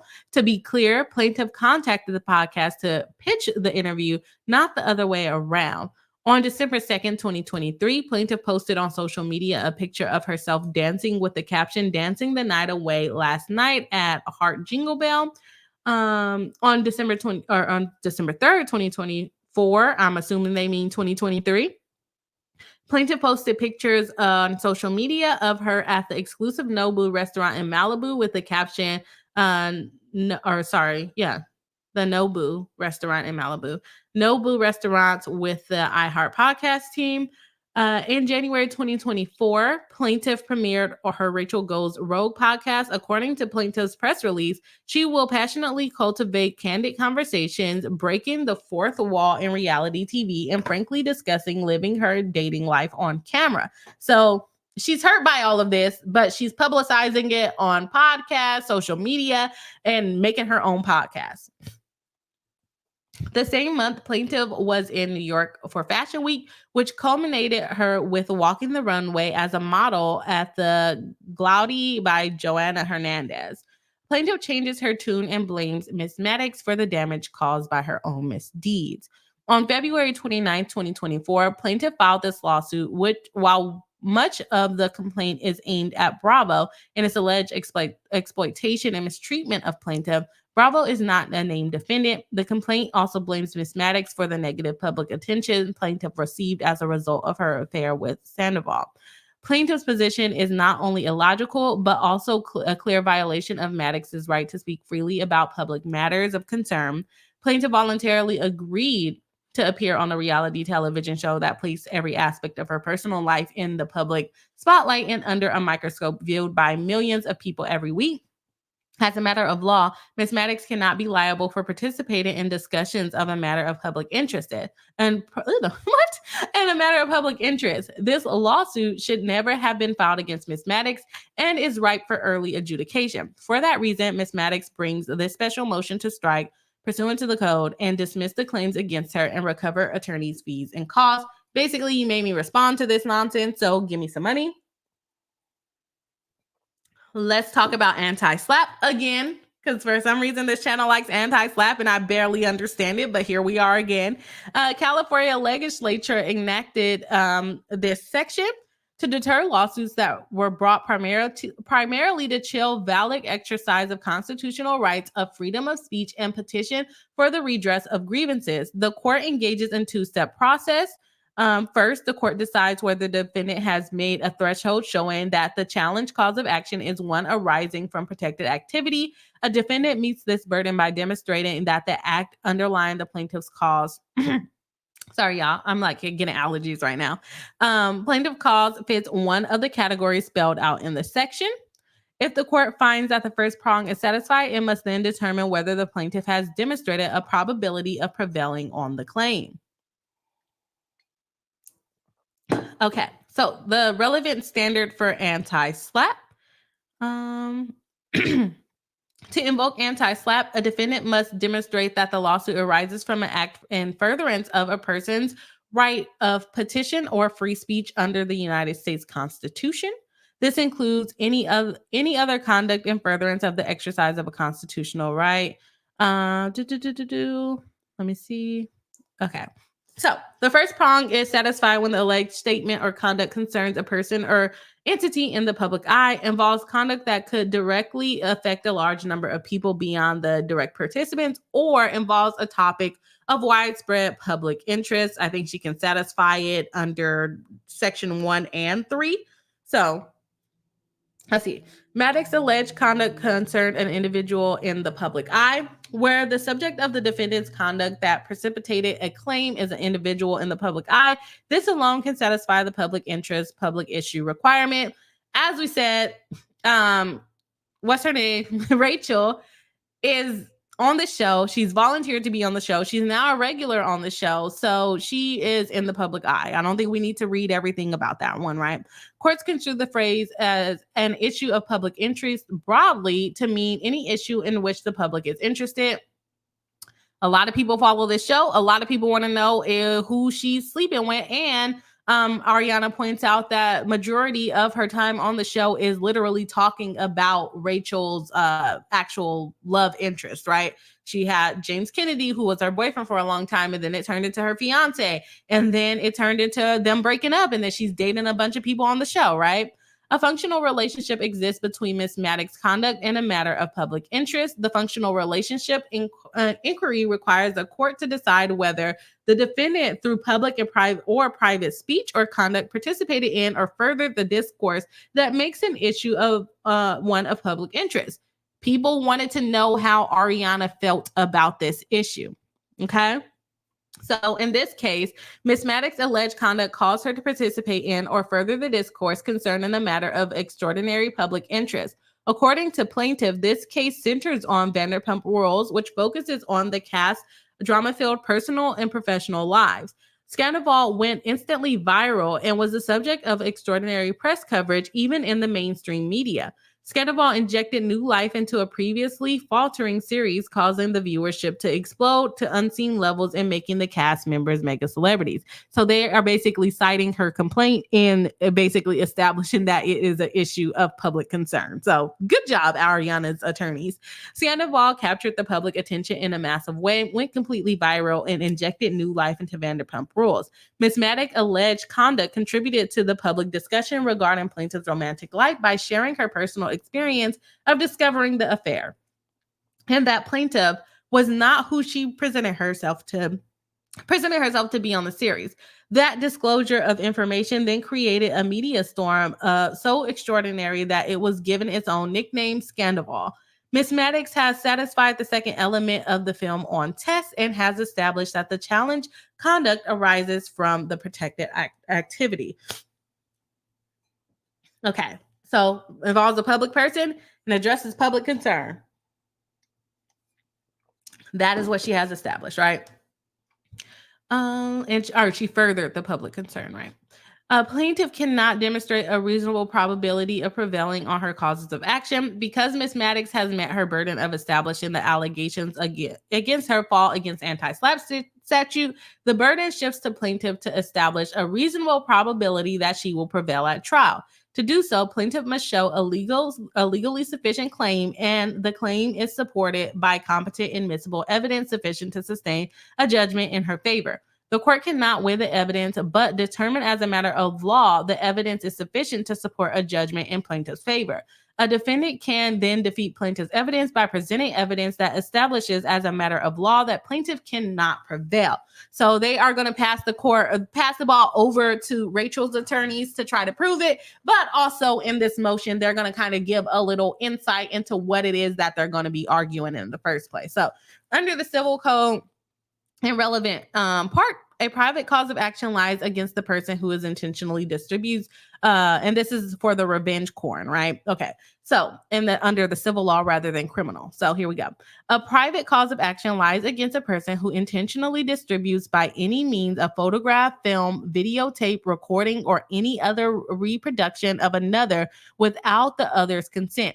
If the person knew that the person had a reasonable expectation that the material would remain private, the distributed material exposes an intimate body part of the other person or shows the other person engaging in an act of intercourse, oral copulation, sodomy, or other act of,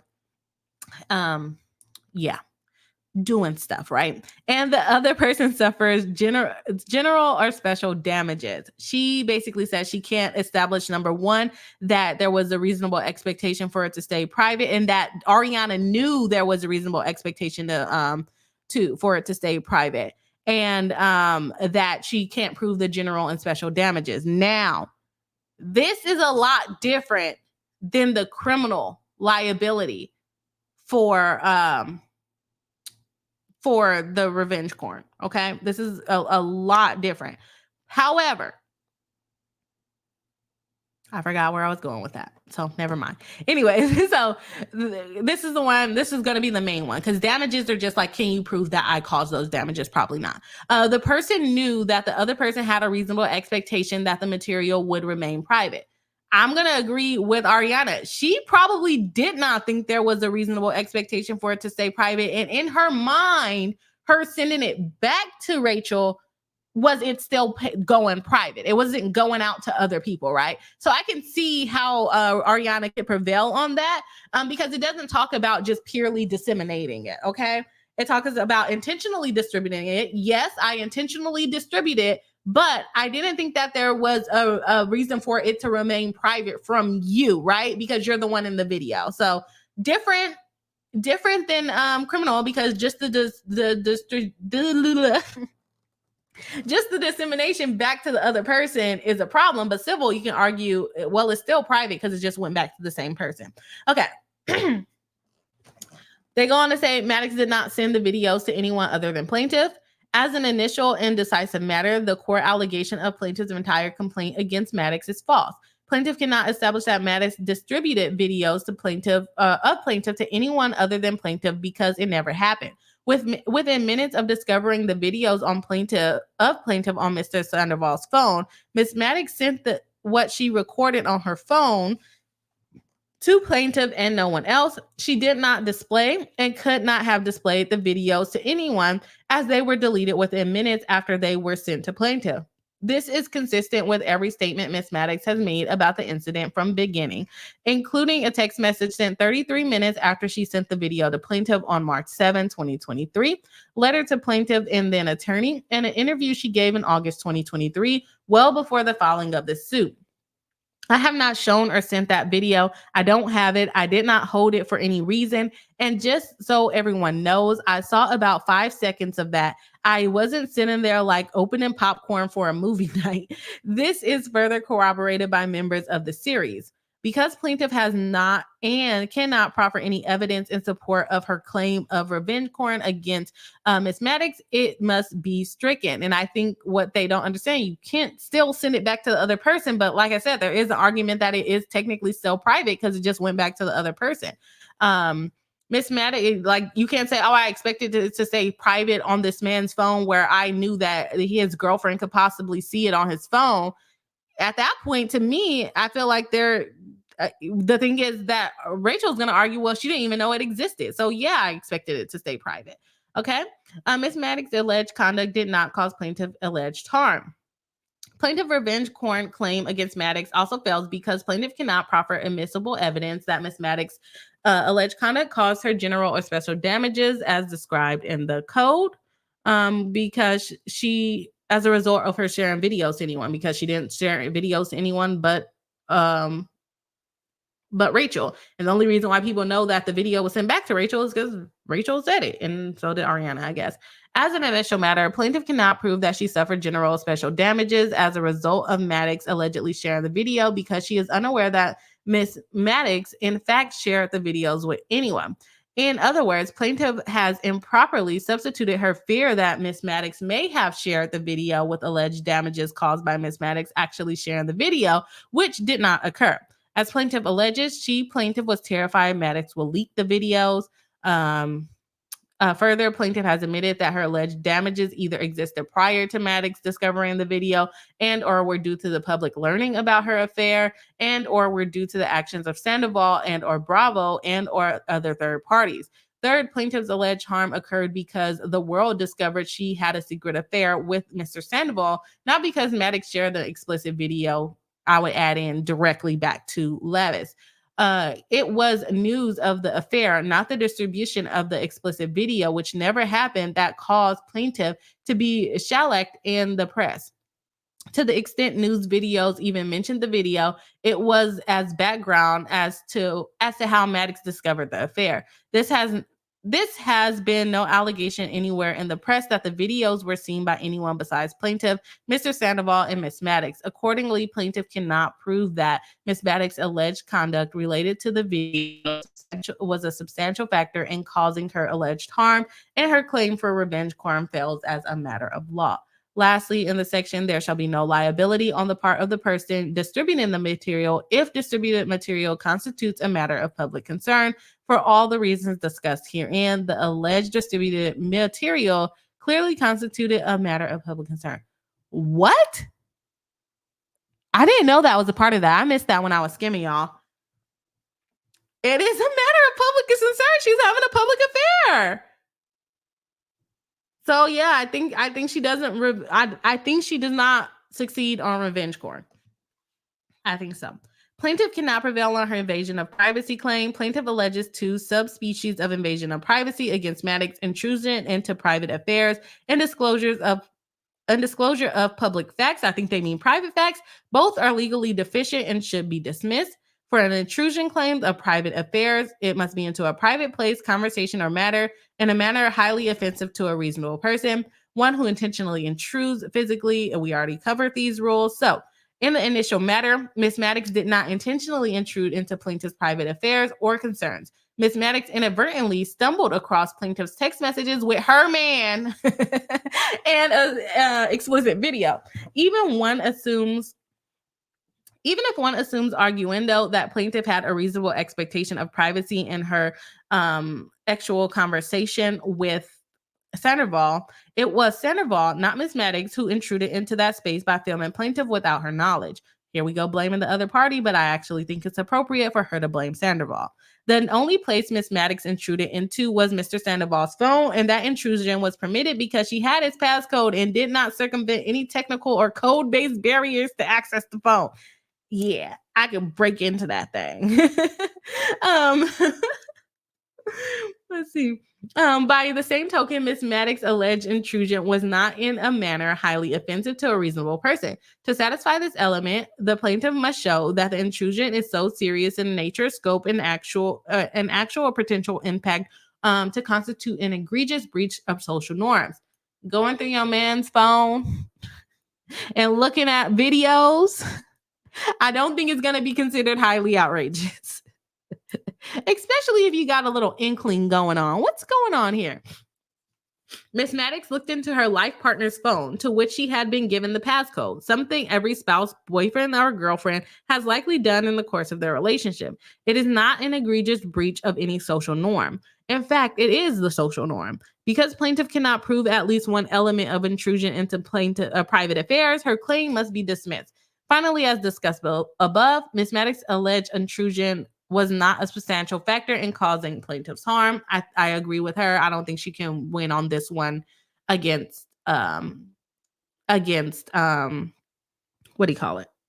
The invasion into the privacy, because she wasn't looking into Rachel's phone. She was looking into her man's phone. If anything, is going to be invasion of privacy to him, not to her. And again, like she said, she has the passcode, and it's like just sitting there in his videos. Like, it's not even in a hidden folder or anything. So yeah, I don't think she's going to be able to prevail on the invasion of privacy. That's like, I don't know, keeping your underwear in a box at someone's house and someone opening the box and you go, you invaded my privacy. And they're like, I didn't know your underwear was in that box.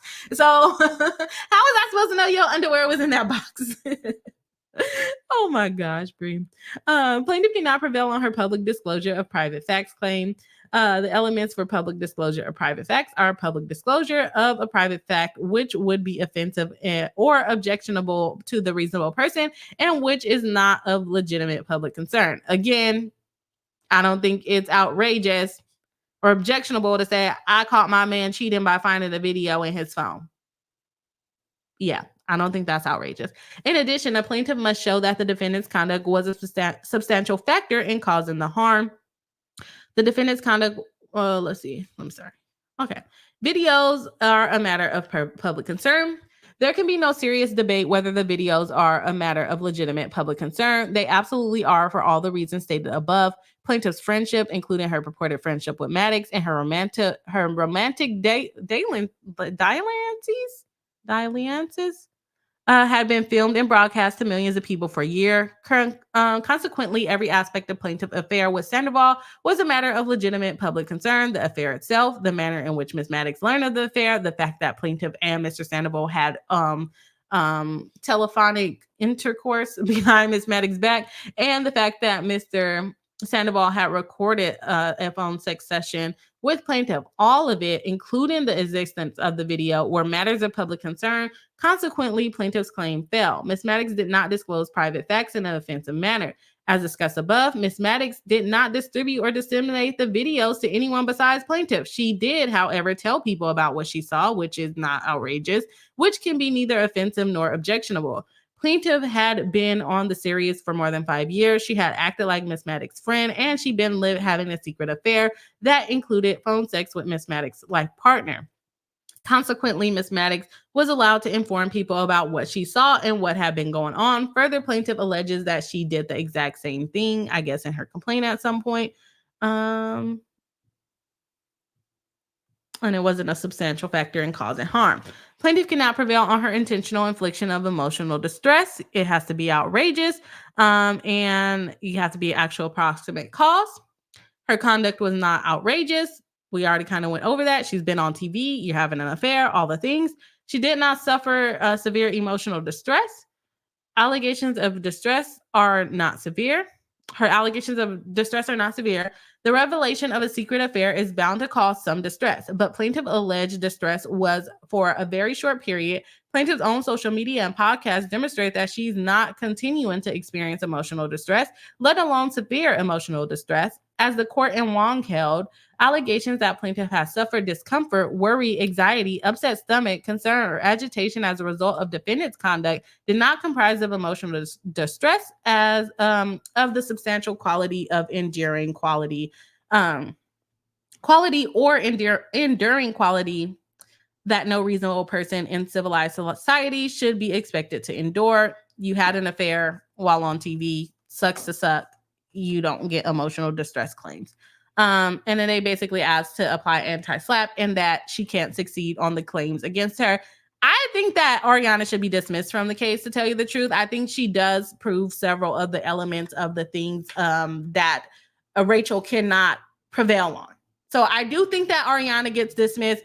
Tom for sure is not getting dismissed. If he gets dismissed, I will be highly, highly, highly surprised. Okay. I had to think of that word so hard, y'all. I'll be highly surprised if Tom gets dismissed, but I think Ariana's will get dismissed. Like, although she might fall into some categories of violating some things, she can't prove like the damages and also the invasion into her privacy. I don't think that she can prove the severe emotional distress intentionally. No. It was just like, you dumb hoe. Oh, we on YouTube. You dumb girl. You cannot be doing this with my man. What's wrong with you? And then she left it alone. So I think Ariana gets off. I think Tom stays on. Let me know what y'all think in the chat. Also, I have not checked our like goal all stream. I've been going. We are at 35 likes. Our like goal for the stream is 50 likes. So if you haven't hit the like button, we definitely have time still to reach our like goal. We got 15 more likes to hit the like goal. The like goal is 50. So again, if you haven't hit the like button, please do. It does help us out. In the algorithm. Let's go ahead and have a bossy, the B, bring us in. All right, let's see what y'all got to say. What y'all got to say about Ariana? Or are we still going to be debating about just in the video in general? Okay, we got Island saying, legality aside, if all Ariana did when she found out her good friend was cheating with her man was send a video back to the person in the video, I think Rachel should thank her lucky stars. Yeah. And that's basically what Ariana said. Like, she better be happy that's all I did. She wanted me to do nothing. She wanted me to say nothing. Absolutely not. You don't get that. You don't get that courtesy when you were over there busting it wide open for FaceTime with my man. Okay. Upside Down says, I'm just tired of seeing the same old. It's got history. We can't get health care. This just adds fuel to the fire for misogynists that took our rights away. For the revenge corn? Alexis Carney says, if a woman having sexual autonomy adds fuel to the fire for restricting rights, that's just a reflection of society being against women, not only having freedom of choice, but also enjoying sexuality. Interesting. Upside Down says, exactly. That is their entire platform. It's our fault. I think I'm a little bit confused, y'all. Upside Down says they get it twisted. So no matter how righteous our argument is, we get painted as their sick delusions. And it's, if we participate in it, we participate in it, right? Mackenzie Carter Cameron says, well said, Alexis Carney. Alexis Carney says, I don't know why, but I have Walk by Cardi B in my head. Because that's what That's what Rachel was trying to show to Tom Sandoval. It didn't work out for her. Alexis Carney says, so wait, is she claiming revenge porn because she got caught because it was filmed and kept on the phone? Ariana's saying it's off her phone, and she hired like a phone forensic person to track it. And so we're gonna look at that a little bit. I was gonna go over her attorney's declaration, but I don't have the energy, y'all. I'm not even gonna lie to you. Her attorney declaration that talks about basically Rachel on all these platforms being happy about, her accomplishment in being an affair partner. And she's not the only one. There's several people on that show that cheated with somebody's husband and got the ridicule, and she somehow thinks that she's special and she shouldn't get ridicule. So sorry, y'all. I'm saying so much. I'm tired. Alexis Carney says, so wait, is she claiming revenge porn because she got caught? Oh, no, that's not what I meant to say. She's claiming revenge porn because Ariana basically sent it back to her, and that is considered distribution or dissemination.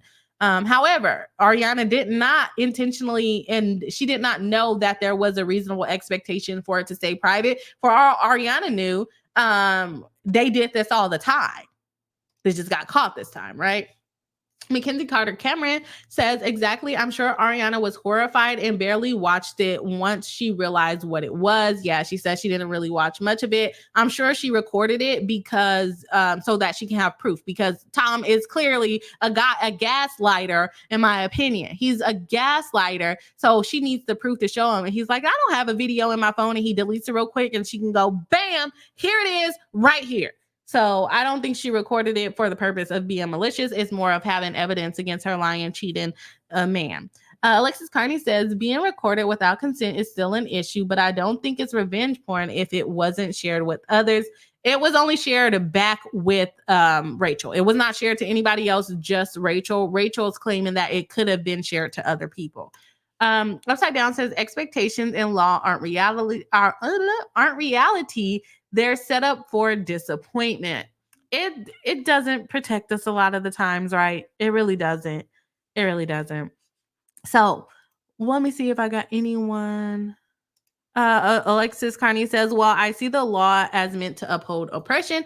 Okay. I was like, I don't know if I'm reading this right. Our entire legal system is based on native erasure. True. Yep. True. And then let's see here. Small says, you got the message. Oh, y'all talking. Alexis Carney says, yeah, but it's like if someone says, give me a break in my head, next is of the Kit Kat bar. So when you say who that, I'm like, who that say they gotta be them saints. Just the things come into your head and you automatically have to respond with like the first song that comes to your head. That's awesome. Okay, let's go ahead and jump into the phone forensic. Y'all, I didn't really read this one, so hopefully it's actually interesting. So let's just go ahead and have Bossy B bring us in. All righty, Bossy B. I said let her bring us in, but then I did not pull it up, so that's a problem. Let's see.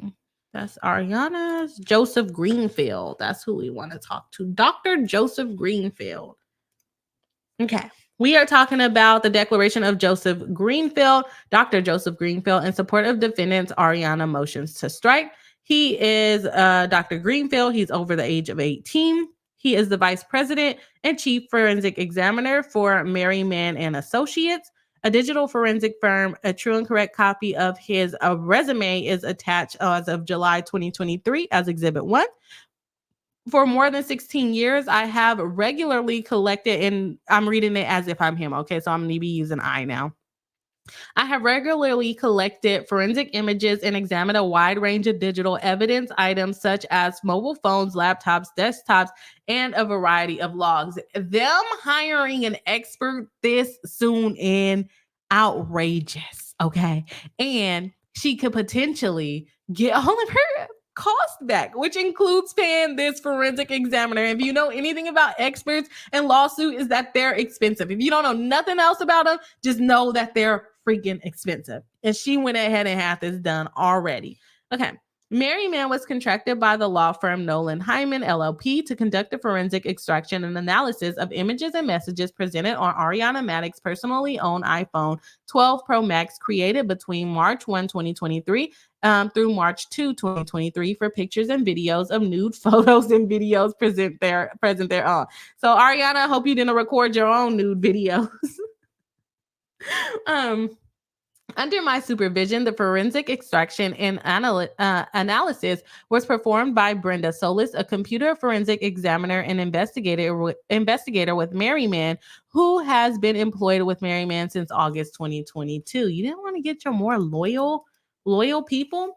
Miss Solis has regularly collected forensic. Can I read? Ms. Solis has regularly collected forensic images and examined a wide range of digital evidence items, such as mobile phones, laptops, desktops, and a variety of log files. A true and correct copy of Ms. Solis's her resume is attached as of April 2024. On April 20, 2024, Merriman conducted the extraction of Ms. Madix's phone using this program. The extraction has been processed using Cellbrite NCS program, and the phone extraction noted the following identifiers with Ms. Madix's device. They gave us all of this information. Don't go tracking her Apple ID.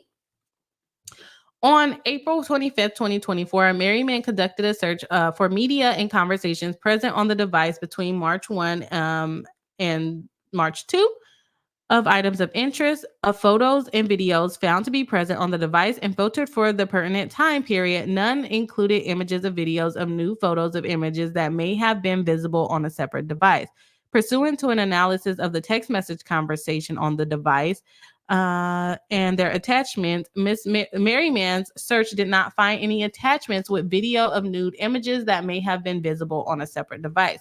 Attached here too is Exhibit 3, a true and correct copy of the portion of Merriman's extraction report that included 4 text messages that Merriman recovered from Ms. Madix's phone and that she sent from her device for the period of March 1 through 2. He declares it under penalty of perjury. This is his resume. That's her resume. How long she been doing this? Oh gosh, she just graduated. Okay, she did some interning. He says she's been working there since August 2022. Her resume says November 22. That doesn't look good. She just graduated 2 years ago. I would challenge this. They probably used her because she was cheaper. They have the text messages, but it's saying that it's not on the phone anymore. It doesn't say that. It doesn't say when she deleted it. It just says it's not on her phone anymore. That's stupid.